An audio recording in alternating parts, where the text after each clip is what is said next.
This is the blast cabinet I just got finished putting together. So it's a wet cabinet. It's pretty simple. It's just a Harbor Freight dealio. Still got some stuff I need to clean up. Basically all it is a bucket with a pump. And the pump has, well, it drains down into the bucket here. The pump pumps a slurry of water and glass beads. So in here, there's PVC pipes that hooked up to the pump, and then some of it goes up into the cabinet and some of it goes down into the bucket to agitate the slurry down there and basically suspend all the glass beads. So they all get pumped up with the water.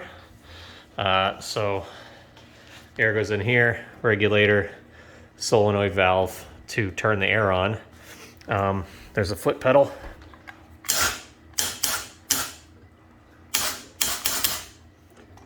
So that turns on both the pump and the air at the same time.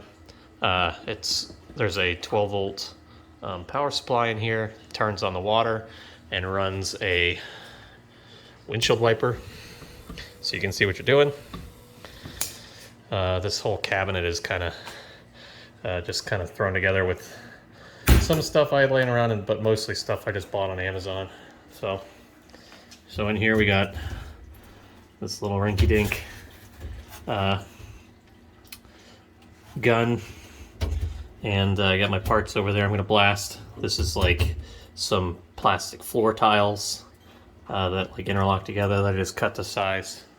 Yeah, I mean, I can turn this back into a dry blast cabinet in like probably 5 minutes just by unplugging the pump and closing this there's a little flap in here on the back of this thing that closes this.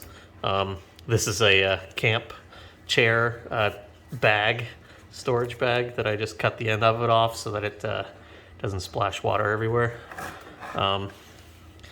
Yeah, it's all pretty simple stuff. So we'll show you how we use this thing.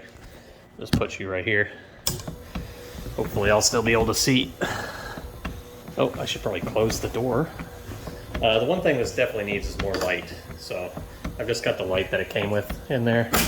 Realistically, it needs like probably 3 times as much light in here. So put our glove on, pull that apart. Let's see, I haven't done this one yet. No, I have done this one. Let's find one that I haven't done yet. This little guy. So we'll take our gun. And you're not going to be able to hear me probably, but just watch.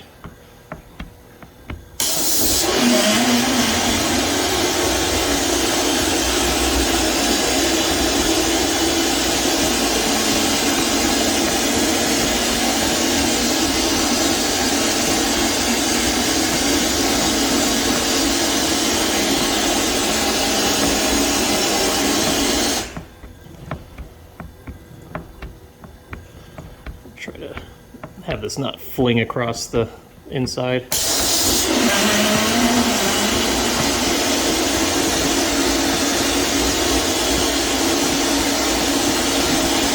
I just turned the pressure way down, so it may not be enough pressure.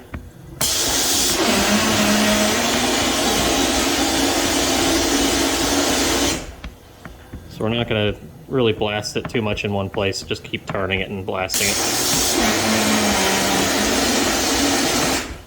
Hopefully this will deburr all the holes and make everything nice.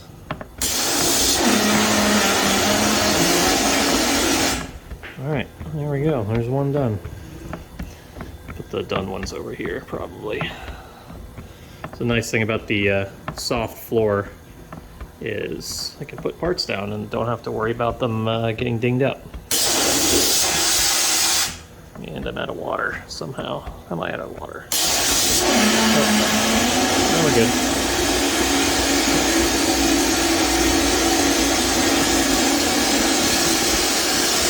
Out of something. Let's see, did I put enough water in this bucket?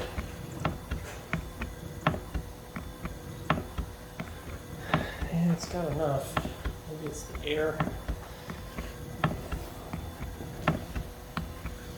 It might be partially because I'm filling this up with water. Maybe this isn't the right container to use because it doesn't have a drain, but who knows? I'll just keep working. Maybe it'll be fine.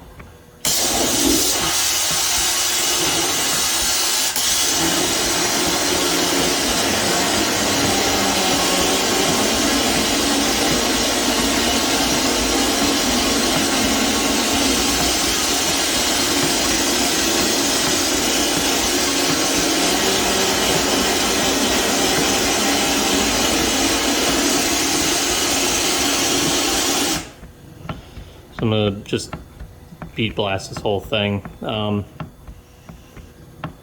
I'll show you what it looks like when I'm done. So I figured out a couple interesting things I could do with this. So if I unplug the pump, but leave the hoses all connected, if I turn it on, all I get is fresh water, so it's clean water. It doesn't have the glass in it. So basically it's a wash down because all the aggregate, the glass media settles out to the bottom, and then it's just sucking up fresh water. The other thing I can do is I can pinch this hose and just use the air pressure to blow the door off. So that's fun too. So I can make the door dry before I go open it. I just thought that was interesting. Anyway, I'll show you these parts. So got all the parts blasted. I still have to go in and dry bead blast these ledges here as per the drawings, just to roughen them up. This surface feels awesome. Like, it looks shiny. It kind of looks a little bumpy, but just moving your finger over it, it feels smooth. Like it's hard to describe. It feels like soft almost. So it should look really nice when it's anodized, and all the sharp edges are knocked down. Well, still got a little burr right here that I gotta work with, but yeah, for the most part, everything looks just perfect. So obviously I put some pins and screws in the screw and pin holes. But yeah, it's quite a lovely little finish on these guys.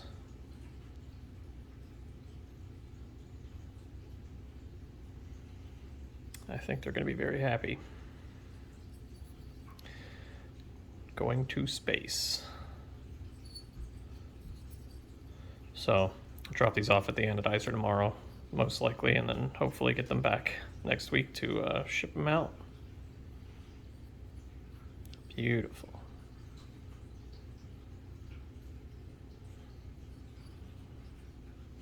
Yeah, this one was definitely the most complicated to make. Very odd shape.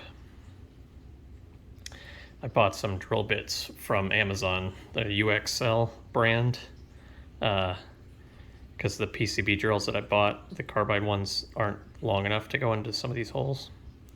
And it said they were carbide drill bits, and they came in, they looked like carbide, but they snapped on like the very first hole with the feeds and speeds you would normally give a carbide drill. So I would say do not recommend. I've bought stuff from UXL before, and they just like rebadge a bunch of stuff, or like, you know, you'll get like a name brand tap in just like a UXL bag. But this time I just got some garbage, I think. So lesson learned: buy real good taps, or buy real good drills. Some of these may need to be touched up a little more. Well, I got a bunch of extra. So basically what I usually do is if I got a short run of parts like this, I'll make like 1 or 2 extra of each one with the same program, because I mean, it's not like the material's that much more expensive at the time or whatever. And then It gives me a little leeway in case the platers or the anodizers screw things up, as I've had happen in the past. So it's a good idea to do, and then you get to keep whatever's extra as like a souvenir. Yeah, nice parts.